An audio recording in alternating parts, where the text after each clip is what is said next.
ne nxirnim rreth 130-150 vagona në tur, ose shkonin deri në 500 vagona në Gurin e Kuq në 24 orë.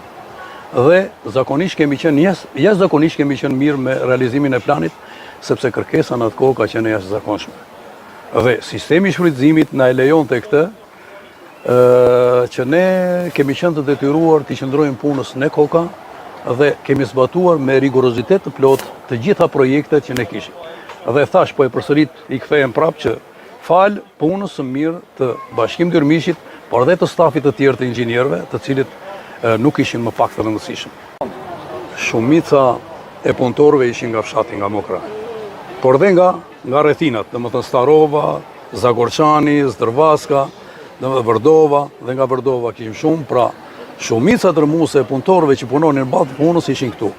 Kurse reparti indirekt kishim shumë nga qyteti. Reparti indirekt që quhen këta elektricist, mekanik, besoj. Sasia e punëtorëve në Qervenakun kam pasur rreth 350 punonjës, kur isha shef sektori. Këtu përfshihet edhe personeli inxhinieroteknik. Ndërsa Guri i Kuq ka shkuar deri në 3000 punonjës,